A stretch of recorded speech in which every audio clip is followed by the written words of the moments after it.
नमस्कार, news one India देख रहे हैं आप और आपके साथ मैं हूं अंशिका पाठक। यूपी में आज से स्कूल चले हम अभियान चलेगा। श्रावस्ती से सीएम योगी अभियान की शुरुआत करेंगे। जयचंद्रपुर कटघरा विद्यालय से अभियान की शुरुआत होगी।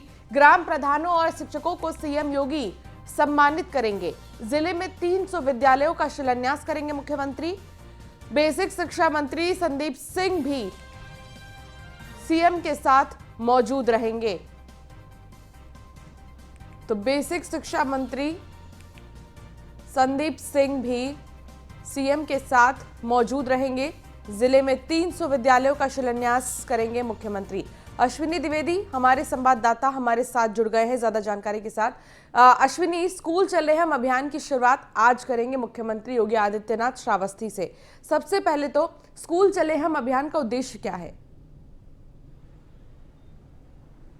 बिल्कुल, उत्तर प्रदेश में भाजपा सरकार 2017 भी बनी थी, तभी से जो स्कूली व्यवस्थाएं हैं उनको सुदृढ़ करने के लिए तत्पर प्रयास किया। निश्चित तौर पर एक बार फिर अब स्कूल चलो अभियान आज से शुरुआत होने जा रही है, जो अगले 30 अप्रैल तक चले। निश्चित तौर बता दूं, स्कूल चलो अभियान का मूल उद्देश्य है कि जो एडमिशंस होते हैं कॉलेजों में, स्कूलों में, वो 100% कराए जाएं।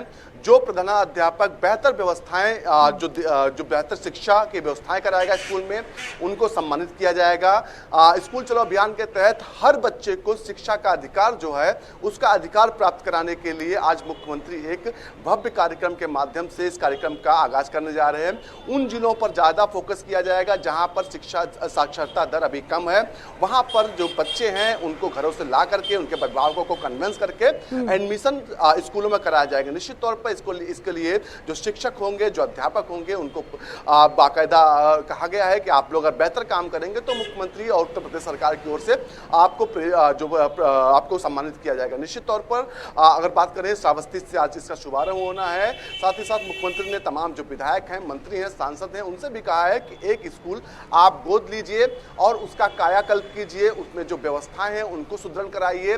साथ ही साथ जो स्मार्ट क्लास होते हैं, जो फर्नीचर की व्यवस्थाएं होती हैं, उनको लेकर के कहा गया है कि मुख्यमंत्री ने कहा है वो बेहतर होनी चाहिए, क्योंकि जब बच्चे शिक्षा लेने के स्कूल आए तो स्कूल आने के बाद उनको प्राइवेट और सरकारी स्कूलों में कोई अंतर न दिखाई दे। निश्चित तौर पर इन चीजों को लेकर के अभियान का शुभारंभ आज से होगा और अगले जो है 26 दिनों तक ये अभियान उत्तर प्रदेश में चलाया जाएगा। जी बिल्कुल, लेकिन अश्विनी, स्कूल चले हम अभियान क्या सरकार के विजन में था पहले से ही, या फिर कोई ऐसे मामले सामने आ रहे थे जिसकी वजह से इसकी शुरुआत की गई? बिल्कुल, अगर बात करें स्कूल चलो अभियान की तो आज से नहीं, 2005 से ये अभियान चलाया जा रहा था, जिसको लेकर के तमाम सरकारें आई गई। किसी सरकार ने इस पर ध्यान दिया, किसी ने नहीं दिया, लेकिन मुख्यमंत्री योगी आदित्यनाथ ने इस पर फिर से ध्यान दिया और जो साक्षरता दर उत्तर प्रदेश की है उसको बढ़ाने के लिए हर प्रयास कर रहे हैं, जिसमें जो बच्चे हैं उनको किसी ना किसी प्रकार से, अगर वो स्कूल नहीं जा रहे हैं, उनको प्रेरित करके, उन्हें किसी तरह से उनके अभिभावक को कन्विंस करके स्कूल में लाया जाए, उनको शिक्षा ग्रहण कराई जाए। निश्चित तौर पर शिक्षा सबका अधिकार है, शिक्षा पर हर कोई शिक्षा ले सकता है, उसके लिए सरकार की जिम्मेदारी है हर बच्चे को शिक्षा देने की। निश्चित तौर पर उसी के चलते आज अभियान स्कूल चलो अभियान का शुभारंभ किया गया था और उसी की कड़ी में आज मुख्यमंत्री योगी आदित्यनाथ इसका शुभारंभ करेंगे। और जिन स्कूलों, जिन क्षेत्रों में ये जो पिछड़े क्षेत्र अभी भी कहे जा सकते हैं, जहां पर शिक्षा की महत्ता इतनी ज्यादा नहीं है, वहां पर ज्यादा फोकस किया जाएगा। वहां पर आला अधिकारियों को लगाया गया है कि आप लोग जाइए, उन क्षेत्रों का भ्रमण करिए और वहां पर जो अभिभावक हैं, गार्जियन हैं, उनसे मुलाकात करिए। जो स्कूल बच्चों को स्कूल नहीं भेजते उनसे बातचीत कीजिए और किसी तरह कन्विंस करके बच्चों को स्कूल लाइए। साथ ही साथ जो व्यवस्थाएं सरकार की ओर से होनी चाहिए, चाहे वो ड्रेस की व्यवस्था हो, चाहे शूज की व्यवस्था है, सॉक्स की व्यवस्था हो, उनको लेकर के मुख्यमंत्री ने साफ तौर पर निर्देश दिया है कि जल्द से जल्द बेहतर व्यवस्था की जाए और क्वालिटी में कोई समझौता ना किया जाए। चाहे वो जो भोजन मिलता है स्कूल में मिड डे मील के तहत, उसमें भी उसको लेकर के भी मुख्यमंत्री ने निर्देश किया है कि बेहतर भोजन व्यवस्था की जाए, जिससे बच्चे कहीं ना कहीं स्कूल आने के लिए प्रेरित हों। जी चलिए ठीक है अश्विनी, आप बने रहिए हमारे साथ, हम आगे भी आपसे जानकारी लेंगे। यूपी टेट की तर्ज पर अब मदरसा बोर्ड भी कराएगा MTET टेस्ट। मदरसा प्रबंधक अब सीधे अपने स्तर पर नियुक्त नहीं करेंगे मदरसों में रिक्त पदों पर। अब शिक्षक भर्ती डायरेक्ट नहीं होगी, अब शिक्षक भर्ती करने के लिए मदरसों में भी होगा MTET टेस्ट। तो मदरसों के लिए भी अब टेस्ट होंगे, डायरेक्ट भर्ती नहीं कराई जाएगी। तो वही सीएम आवास पर आज जनता दरबार लगेगा। सीएम योगी और सूबे के मंत्री सुनेंगे फरियादियों की समस्याएं। सुबह से ही सीएम आवास पर फरियादियों की भीड़ उमड़ी है। सैकड़ों की संख्या में फरियादी सीएम आवास पहुंचे हैं और आज से ही जनता दरबार की शुरुआत एक बार फिर से हो जाएगी। तो योगी सरकार 2.0 में ये पहला जनता दरबार है जो आज मुख्यमंत्री लगाएंगे और साथ ही 2 नेता और इस में जुड़ेंगे। अश्विनी हमारे संवाददाता हमारे साथ लगातार जुड़े हैं। अश्विनी, आज से जनता दरबार की शुरुआत हो जाएगी। हम ये कह सकते हैं कि योगी सरकार 2.0 की ये पहली जनता दरबार होगी। क्या अभी पहुंचने शुरू हो गए हैं फरियादी? अब बिल्कुल अगर बात करें 2017 में जब भाजपा की सरकार उत्तर प्रदेश में बनी थी, उसके बाद से ही जनता जो दरबार था एक काफी महत्वपूर्ण फैसला मुख्यमंत्री का था निश्चित तौर पर, जिससे कहीं ना कहीं दूर दराज के जो इलाके हैं, जिन लोगों को इंसाफ नहीं मिल पाता था, वो निश्चित तौर पर जनता दरबार में आकर सीधे अपनी बात मुख्यमंत्री से कहते थे, जिसके हजारों उदाहरण उत्तर प्रदेश में हैं, जिसमें लोगों को सीधे उसका लाभ मिला। मुख्यमंत्री से मिलने के बाद कार्रवाइयां हुई। निश्चित तौर पर कोविड के चलते कहीं ना कहीं जनता दरबार स्थगित किया गया था अस्थायी रूप से, लेकिन एक बार फिर से दूसरी पारी में अपने मुख्यमंत्री ने जनता दरबार का शुभारंभ किया। आज से इसका शुभारंभ होगा। निश्चित तौर पर इसमें तमाम जो मंत्रियों को जिम्मेदारी दी गई है, जिसमें आज के दिन जो है अजीत पाल वो जिम्मेदारी निभाएंगे जनता दरबार की। वहां पर आने वाले फरियादियों के फरियाद सुनेंगे। वहीं मंगलवार का जो दिन नियत किया गया है वो बलदेव सिंह औलख के लिए नियत किया गया है, जो वहां पर मौजूद रहेंगे जनता दरबार में, जनता की फरियाद सुनेंगे। निश्चित तौर पर अक्सर देखा जाता है कि तमाम जो पीड़ित होते हैं वो उनकी सुनवाई थानों में,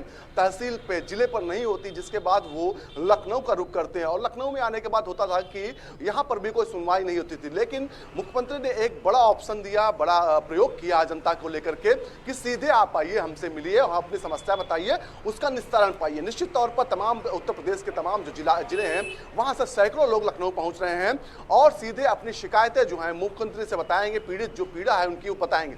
निश्चित तौर पर उसके बाद हल होना सुनिश्चित माना जाता है, क्योंकि पिछला अगर रिकॉर्ड देखें, पिछला 2-3 साल जब जनता दरबार चला, उस दौरान मुख्यमंत्री ने एक एक चीज को गंभीरता से लिया। जमीन से जो जुड़े मुद्दे थे उनको काफी गंभीरता से लिया गया। तमाम जो जिलाधिकारी थे उनको निर्देशित किया गया कि जमीन से जुड़े मुद्दे अगर लखनऊ तक पहुंचते हैं तो आपकी खैर नहीं। निश्चित तौर पर उसके बाद देखा गया तमाम जिलों में कार्रवाइयां भी हुई। एक बार फिर से मुख्यमंत्री जो है जनता दरबार शुरू करने जा रहे हैं, तो निश्चित तौर पर जो जनता जो पीड़ित है, जो परेशान है, उनके लिए काफी राहत होगा, उनके लिए काफी आसान होगा अपनी समस्या को मुख्यमंत्री तक पहुंचाना, क्योंकि जिलों में जब सुनवाई नहीं होती तो आखिर व्यक्ति जाए तो जाए कहां, एक सिर्फ सहारा बनता है, वो है मुख्यमंत्री और जनता दरबार। जी चलिए ठीक है अश्विनी, आप बने रहिए हमारे साथ, हम आगे भी आपसे जानकारी लेंगे। और इस बीच गोरखपुर से खबर, जहां गोरखनाथ मंदिर में पीएसी के जवानों पर हमला हुआ है। संदिग्ध ने धारदार हथियार से हमला किया है। अल्लाह अकबर का नारा लगाकर मंदिर परिसर में घुसा आरोपी को गिरफ्तार कर पूछताछ में पुलिस जुट गई है। गोरखनाथ मंदिर की सुरक्षा में तैनात पीएसी के 2 जवानों पर संदिग्ध ने धारदार हथियार से हमला कर दिया है। अल्लाह अकबर का नारा लगाते हुए संदिग्ध मंदिर परिसर के अंदर घुस गया। इसके पहले उसने एक जवान की SLR को छीनने का प्रयास भी किया था। पुलिस के जवानों ने उसे गिरफ्तार कर लिया है। संदिग्ध के पास बरामद बैग से दाव, लैपटॉप, पैन कार्ड और मुंबई की फ्लाइट का टिकट बरामद किया गया है। आरोपी को हिरासत में ले लिया गया है। पुलिस और जांच एजेंसियां टेरर एंगल सहित अन्य पहलुओं पर भी पूछताछ कर रही हैं।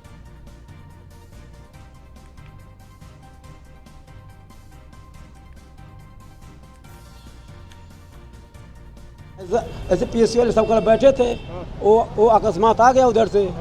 जब आया तो ऐसे गमछे में लपेटा था, कुछ गमछे में लपेटा था, उसमें से निकाला और पता नहीं दोनों में क्या बात हुई। तुरंत वहाँ से कल बाकी उनको चलाना शुरू कर दिया। वो बाकी दोनों हाथ से पकड़ लिए, लेकिन वहाँ से पकड़ आए थे। यहाँ पे एक साइकिल था, साइकिल में फंस गए, गिर गए। वहाँ पर गिरने बाद वो कावल बाकी से लगा मारने उनको। मंदिर के जो गेट है, जो रोड पर ही गेट है, आपने देखा होगा, वहाँ पर 2 हमारे पीएसी के जवान जो ड्यूटी पे मौजूद थे, उस पर ये व्यक्ति आकस्मिक रूप से जानलेवा हमला करता है। इसके पास एक धारदार ऑब्जेक्ट था जिससे वो हमला करता है, जिससे एक हमारा आरक्षी घायल हो जाता है। वो उसको रेजिस्ट करने की कोशिश करता है, वहाँ के उपस्थित पुलिस बल ने उसको पकड़ने की कोशिश करते हैं। उसके बाद वो भागता है अंदर और पीएसी का एक पोस्ट है वहाँ पे पुलिस वालों पे हमला करता है। उसको फिर एक हमारे सिपाही ने बहादुरी करके, अनुराग नामक सिपाही है, अच्छा बहादुरी करके उसको पकड़ता है। इस दौरान पुलिस ने काफ़ी धैर्यपूर्वक कार्रवाई किया है, क्योंकि वहाँ पे काफ़ी भीड़ इकट्ठी हो गई थी और धैर्यता से इस पर कंट्रोल करने की कोशिश किया और उसको फिर बलपूर्वक उसको ओवरपावर कर किया गया। उसको जैसे ही इस गिरफ्तारी दौरान चोट आई है, उसको लेकर अस्पताल लाया गया, जहाँ इसका इलाज चल रहा है। और जहाँ तक अभी तक की पूछताछ से पता चला है कि इसका नाम अहमद मुर्तजा अब्बासी है। अश्विनी द्विवेदी हमारे संवाददाता लगातार हमारे साथ जुड़े हैं। अश्विनी, आखिर ये वो कौन लोग हैं जो इस तरीके से माहौल बिगाड़ने की कोशिश में लगे हैं? अभी तक जांच पड़ताल में क्या सामने आया है? बिल्कुल, अगर बात करें जो गोरखपुर की घटना हुई है मंदिर के परिसर में, हालांकि इससे पहले भी मंदिर काफ़ी सेंसिटिव जगह रही है, वहां को लेकर के सजगता बढ़ाई गई, हमेशा उस पर ध्यान दिया गया कि कोई भी अगर उत्तर प्रदेश में टेरर अटैक होता तो गोरखनाथ मंदिर ऐसा जगह रही जिसको लेकर के अधिकारियों से लेकर के तमाम सरकार रही है, उनको चिंता का विषय रहा। निश्चित तौर पर एक बार फिर ऐसे ही वाक़या आया जिसमें जो युवक थे वो मंदिर परिसर में घुसने की कोशिश कर रहे थे। हालांकि जो मुर्तजा नामक युवक बताया जा रहा है वो IIT से केमिकल इंजीनियर भी है। निश्चित तौर पर जब वो घुसते हैं तो जो पीएससी के जवान हैं उनसे झड़प भी होती है, उनकी राइफल जो होती है वो छीनने की कोशिश कर रहे हैं। हालांकि पुलिस ने तत्काल उनको गिरफ्त में ले लिया है। उसके बाद ATS है जो जांच कर रही है कि आखिर ये लोग कौन थे, कहां से आए थे और क्या इनकी मंशा थी। निश्चित तौर पर इसको लेकर के बाकायदा पूरी जांच एजेंसियां हैं वो एक्टिव हो गई हैं, क्योंकि मुख्यमंत्री योगी आदित्यनाथ का लगातार आना जाना रहता है गोरखनाथ मंदिर में और वहां पर किसी तरह की अप्रिय घटना होती है। निश्चित तौर पर इसका बहुत दिक्कत हो सकती है आगे समय में। निश्चित तौर पर इसको लेकर के जो ATS है वो एक्टिव कर दी गई है, लोकल इंटेलिजेंस है गोरखपुर की वो एक्टिव कर दी गई, तमाम अन्य जो एजेंसियां हैं वो एक्टिव कर दी गई कि पूरी पड़ताल की जा रही है कि आखिर ये किस मकसद से यहां तक पहुंचे थे और इनका इरादा क्या था। आगे जांच में पता चलेगा आखिर क्या निकल के सामने आया है। हालांकि अभी तक ऑफिशियल रूप से कोई भी जानकारी नहीं मिल रही कि आखिर इनके जांच में क्या क्या निकल के सामने आया। जी चलिए ठीक है अश्विनी, लेकिन इन सब के बीच क्या कुछ बरामद हुआ है इनके पास से? अभी तक की जानकारी के हिसाब से कहा जा रहा है कि कुछ ID कार्ड्स, कुछ लैपटॉप्स, ये सारी चीजें बरामद हुई हैं। मुंबई तक के इनके टिकट थे, तो क्या मुंबई में भी इस तरीके से माहौल बिगाड़ने की कोशिश थी इनकी? बिल्कुल, इसी पहलू पर जांच हो रही है। जो फ्लाइट्स की टिकट बरामद हुई हैं, जो लैपटॉप है उसको लिया गया है कब्जे में। ATS उसमें जांच पड़ताल करे कि लैपटॉप के अंदर कोई सबूत तो नहीं, कुछ ऐसी चीज़ तो नहीं जिससे कहीं ना कहीं जो कोई घटना को अंजाम देना चाहते हैं उन लोग। निश्चित तौर पर तमाम पहलू पर जाँच हो रही है। ATS धीरे धीरे जाँच कर रही है और अभी तक आधिकारिक जानकारी हालांकि नहीं मिल रही, लेकिन संभवतः अगले 1 से 2 घंटे में कोई ATS का कोई बयान आ सकता है कि आखिर ये लोग कौन थे और कहाँ से आए थे और क्या करना चाह रहे थे। जी ठीक है अश्विनी, आप हमारे साथ जुड़े रहिए। हरेंद्र दुबे हमारे साथ जुड़ गए हैं गोरखपुर से, हमारे संवाददाता। हरेंद्र, गोरखपुर में इस तरीके से जो कुछ लोगों ने अल्लाह अकबर कहकर हमला करने की कोशिश की जवानों पर, इस पूरे मामले पर अभी क्या जानकारी मिल रही है? क्या पुलिस ने पूछताछ में पता लगाया है ये लोग कहाँ के रहने वाले थे या ये कहीं से आए थे? देखिए, खास तौर से इन लोगों के बारे में जिस तरह की जानकारी पुलिस ने अभी तक जुटाई है, ये लोग गोरखपुर के ही रहने वाले हैं, खास तौर से कैंट थाना क्षेत्र के सिविल लाइन के। और इन लोगों के पहचान कर ली गई है और ये बंबई में किसी कंपनी में लोग काम करते हैं और इनकी जिस तरह से मानसिक रूप से मंदिर में इन लोगों ने हमला करने का प्रयास किया, 2 जवानों को गंभीर रूप से घायल किया, तो खास तौर से ये चिंता का विषय तो है ही। लेकिन स्थानीय लोगों ने जिस तरह से इनकी घेराबंदी करके इनको पुलिस के हिरासत में दिया और इनकी मानसिक रूप से डिस्टर्ब होने के नाते इनको अस्पताल में भेजा, जो घायल जवान उनका भी तो इनकी जान पहचान हो चुकी है। इनकी पूरी तफ्तीश की जा रही है कि कहीं इनका बाहरी किसी से लिंक तो नहीं है, किसी तरह का ये आतंकी गतिविधियों में संलिप्त तो नहीं है। ये किसके बुलावे पर उसकी छानबीन के लिए पुलिस लगातार उनसे पूछताछ कर रही है। जो सुबह से ही गोरखपुर जोन के जो एडीजी अखिल कुमार हैं, वो खुद घटना के दौरान मौके पर पहुंचे और वहां पर इन लोगों से बात की और इन लोगों को अस्पताल में भिजवाया। तो कहीं न कहीं पुलिस जांच पड़ताल में लगी हुई है, खासतौर से कि इनका मंसूबा क्या था, किस मंसूबे से गोरक्षनाथ मंदिर जो मुख्यमंत्री का आवास है, उस आवास पर किस मंसूबे से लोग चढ़े थे और क्या रहा, क्योंकि धारदार हथियार लेकर के गए थे, इनके बैग से बरामद हुआ और एक धारदार हथियार से पीएससी जवान पर हमला भी किए। तो खासतौर से इसकी जांच पड़ताल पुलिस कर रही है, लेकिन वो लोग गोरखपुर के ये रहने वाले थे। इनके साथ जो एक और बताया जा रहा है संदिग्ध व्यक्ति था, वह संदिग्ध व्यक्ति फरार है। उसकी सघन तलाशी पूरे गोरक्षनाथ परिक्षेत्र में की जा रही है, उसकी छानबीन चल रही है। चलिए ठीक है, बहुत शुक्रिया इस तमाम जानकारी के लिए हरेंद्र। तो वहीं आईपीएस नवीन अरोड़ा को मिली बड़ी जिम्मेदारी। आईपीएस नवीन अरोड़ा एडीजी एटीएस बनाए गए हैं। अभी तक अमिताभ यश एटीएस की जिम्मेदारी देख रहे थे, एसटीएफ के साथ एटीएस की जिम्मेदारी भी संभाल रहे थे, लेकिन अब जिम्मेदारी मिली है नए अधिकारी को। आईपीएस नवीन अरोड़ा एडीजी एटीएस बनाए गए हैं। अपनी नई जिम्मेदारी, अपने नए पद के साथ वो अब काम पर बैठेंगे। अभी तक अमिताभ यश संभाल रहे थे, एसटीएफ के साथ एटीएस की जिम्मेदारी भी वो संभाल रहे थे अमिताभ यश, लेकिन अब आईपीएस नवीन अरोड़ा को बड़ी जिम्मेदारी मिली है। नवीन अरोड़ा एडीजी एटीएस बनाए गए हैं। एडीजी एटीएस बनाए गए हैं नवीन अरोड़ा।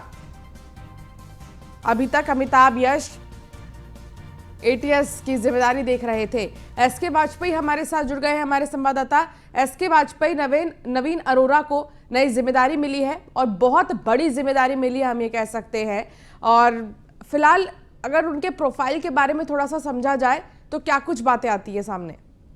बिल्कुल, अगर हम नवीन अरोड़ा की बात करें तो कहीं ना कहीं वरिष्ठ आईपीएस ऑफिसर हैं और एक तेज तर्रार अफसर माने जाते हैं और अभी तक वो पुलिस महानिदेशक प्रोविजनिंग में तैनात थे और कहीं ना कहीं 2 चार्ज एक साथ अमिताभ यश देख रहे थे, जिसमें एडीजी एटीएस और साथ ही साथ एडीजी एसटीएफ का चार्ज उनके पास था। हालांकि आज इस चार्ज में बदलाव करते हुए उत्तर प्रदेश सरकार की तरफ से आदेश जारी कर दिया, जिसको लेकर पुलिस मुख्यालय ने उनकी नवीन तैनाती को लेकर आदेश भी जारी किया है, जिसमें अमिताभ यश लगातार एडीजी एसटीएफ का कार्यभार देखते रहेंगे, क्योंकि अतिरिक्त कार्यभार के तौर पर उनके पास एटीएस का चार्ज भी था। अब नवीन अरोड़ा जो कि आईपीएस है, 1997 बैच के आईपीएस अफसर हैं, उनको अब एडीजी एटीएस का चार्ज दे दिया गया है। जी बिल्कुल, हालांकि इससे पहले अमिताभ यश संभाल रहे थे सारी चीज़ें, लेकिन अब कहीं ना कहीं उनको थोड़ा सा रिलीफ दिया गया है और वो जिस पद पर है अब वो उसकी जिम्मेदारी संभालेंगे, क्योंकि डबल बर्डन आ रहा था। लेकिन नवीन अरोड़ा की बात करें तो ऐसे वक्त में नवीन अरोड़ा को ये जिम्मेदारी मिली है जब बहुत सारी ऐसी एक्टिविटीज हो रही हैं प्रदेश में। अभी देखिए हाल ही में गोरक्षनाथ मंदिर में आखिर कैसे कुछ लोग आए और उन्होंने हमला करने की कोशिश की। अब बहुत बड़ी बात है, ये बहुत बड़ी जिम्मेदारी हो गई। बिल्कुल, निश्चित तौर पर, क्योंकि अगर हम देखें तो एसटीएफ और एटीएस दोनों बड़ी जिम्मेदारियां हैं और दोनों चार्ज चूंकि अमिताभ यश के साथ थे और उत्तर प्रदेश सरकार चाहती है कि बेहतर तरीके से दोनों विभागों में कार्य हो, यही एक वजह है कि नवीन अरोड़ा को एटीएस का चार्ज दिया गया। हालांकि अब एसटीएफ का काम जो कि पहले से भी लगातार अमिताभ यश देखते रहे हैं वो देखेंगे और उत्तर प्रदेश में बेहतर पुलिसिंग हो, साथ ही साथ चाहे वो एसटीएफ का काम हो या एटीएस का, वो बेहतर तरीके से संपादित हो सके, उसके लिए नवीन अरोड़ा को अलग से चार्ज दिया गया है। जी बहुत शुक्रिया इस तमाम जानकारी के लिए एसके वाजपेयी। आज मऊ कोर्ट में होगी माफिया मुख्तार अंसारी की पेशी। मऊ के एमपी एमएलए कोर्ट में होगी मुख्तार अंसारी की पेशी। ठेकेदार मन्ना सिंह हत्याकांड से जुड़े मामले में पेशी है। गवाह राम सिंह हत्याकांड को लेकर कोर्ट में सुनवाई होगी। मऊ के एमपी एमएलए कोर्ट में मुख्तार अंसारी की पेशी होगी। ठेकेदार मन्ना सिंह हत्याकांड से जुड़े मामले में पेशी होगी। अब देखना होगा कि क्या कुछ उनकी तरफ से कहा जाता है। आज मऊ में मुख्तार अंसारी को पेश किया जाएगा। मऊ के एमपी एमएलए कोर्ट में मुख्तार की पेशी है। लंबे समय से जेल में है मुख्तार अंसारी। ठेकेदार मन्ना सिंह हत्याकांड से जुड़े मामले में पेशी होगी। गवाह राम सिंह हत्याकांड को लेकर कोर्ट में सुनवाई होगी।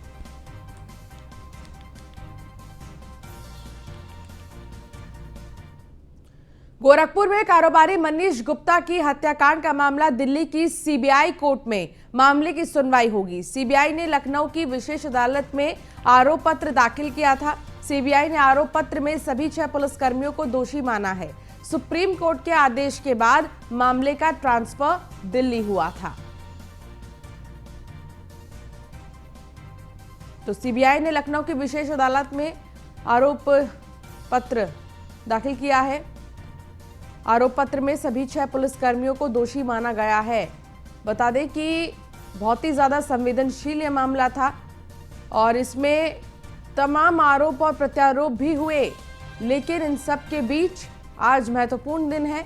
दिल्ली की सीबीआई कोर्ट में मामले की सुनवाई होगी। कोर्ट की तरफ से क्या फैसला आएगा, ये सबसे ज्यादा महत्वपूर्ण होगा। एसके वाजपेयी हमारे संवाददाता हमारे साथ जुड़ गए हैं। एसके वाजपेयी, आज मनीष गुप्ता मामले में सुनवाई होगी और सीबीआई ने 6 पुलिसकर्मियों को दोषी माना है। अब आगे क्या होगा? बिल्कुल, चूंकि ये कानूनी प्रक्रिया है और कानूनी प्रक्रिया के तहत दोषी माने जाने के बाद उनके खिलाफ आरोप तय किए जाते हैं, जिसके बाद सजा का ऐलान होता है। हालांकि उत्तर प्रदेश सरकार ने जो वहां पर दरोगा थे और जिन्होंने कहीं न कहीं इस पूरे मामले में सबसे अहम भूमिका निभाई थी, जिनके ऊपर मुख्य आरोप थे, उनके घर को भी लखनऊ में गिरा दिया है। तो निश्चित है उत्तर प्रदेश सरकार की तरफ से लगातार इस पूरे मामले में बेहतर तौर पर अभियोजन किया गया। सरकारी वकील ने अपना पक्ष रखा था और कोशिश की थी कि जो भी दोषी हैं, क्योंकि इस पूरे मामले को लेकर सरकार पर भी गंभीर आरोप लगे थे, तो ऐसी स्थिति में अब जो है सीबीआई कोर्ट है वो इस पूरे मामले में आरोप तय करेगी। आरोप तय करने के बाद सजा का ऐलान होगा और कहीं ना कहीं एक संदेश देने की कोशिश उस पुलिस कर्मियों को भी होगी जो कहीं ना कहीं अपने पद के विपरीत जाकर कार्य करते हैं। और जिस तरीके से मनीष गुप्ता का पूरा प्रकरण आया था, कहीं ना कहीं उस प्रकरण में उत्तर प्रदेश सरकार घिरी थी, पुलिस की कार्यप्रणाली पर भी सवाल खड़े हुए थे। तो कहीं ना कहीं अब एक संदेश देने की कोशिश भी होगी कि अगर कोई भी इस तरीके की घटनाओं में लिप्त पाया जाता है तो उसके खिलाफ किस तरीके की कार्रवाई सरकार और कोर्ट की तरफ से की जा सकती है। जी चलिए, बहुत शुक्रिया एसके वाजपेयी इस तमाम जानकारी के लिए। तो गोरखपुर में कारोबारी मनीष गुप्ता हत्याकांड से जुड़ा मामला, जहां आज मामले में सुनवाई होगी सीबीआई कोर्ट में। तो ग्रेटर नोएडा में पुलिस और बदमाशों के बीच मुठभेड़ हुई। मुठभेड़ में 3 बदमाश घायल हो गए हैं। अवैध तमंचा, खोखा, जिंदा कारतूस सहित कई सामान बरामद किए गए हैं। ग्रेटर नोएडा में पुलिस और बदमाशों के बीच मुठभेड़ में तीनों बदमाशों के पैर में गोली लगने से वो घायल हो गए। बदमाशों के पास से 3 अवैध तमंचे, 4 खोखा, 3 जिंदा कारतूस और 4 अवैध चाकू के साथ एक बाइक और एक कार बरामद की गई है। घायल बदमाशों को इलाज के लिए अस्पताल भी भर्ती किया गया है। आरोपियों के लिए कई मुकदमे दर्ज हैं। तो आरोपियों पर कई सारे मुकदमे दर्ज हैं। बादलपुर में एक पुलिस मुठभेड़ हुई थी। इसमें 3 बदमाशों का पैर में गोली लगाए। बाकी इन तीनों के अलावा और 4 को भी गिरफ्तार किया है। आज शाम को पुलिस के मुठभेड़ के दौरान एक बदमाश गैंग के बारे में सूचना मिली थी। इन लोगों का गिरफ्तारी करने के लिए जब पुलिस पहुंचे, वो बदमाशों पुलिस को ऊपर हमला किया। इसमें सेल्फ डिफेंस में पुलिस ने भी फायरिंग किया। इसमें 3 लोग घायल हुए। इन लोगों का नाम है 2 लोगों का नाम है विकास है, तीसरा का नाम है आसिफ है। इन लोगों का इलाज के लिए भी अस्पताल भेजा जा रहा है। इन लोगों को कब्जे से एक होंडा सिटी कार, एक स्प्लेंडर, 315 बोर तमंचा, 4 चाकू और कुछ लाइव और कोका कारतूस भी बरामद की गई है। नोएडा में पुलिस और बदमाशों के बीच मुठभेड़ हुई। गोली लगने से एक बदमाश घायल हो गया है। अंधेरे का फायदा उठाकर दूसरा बदमाश फरार हो गया है। नोएडा में गार्ड को बंधक बनाकर डकैती करने जा रहे बदमाशों से फेज 3 पुलिस की मुठभेड़ हो गई, जिसमें एक बदमाश आबिद पुलिस की गोली से घायल हो गया। साथ ही उसका दूसरा साथी अंधेरे का फायदा उठाकर फरार हो गया, जिसकी तलाशी के लिए कॉम्बिंग जारी है। आरोपी आबिद कई मुकदमों में वांछित चल रहा था। आबिद उसके पास से ब्लैक सेंट्रो कार समेत तमंचा और कारतूस बरामद किया गया है।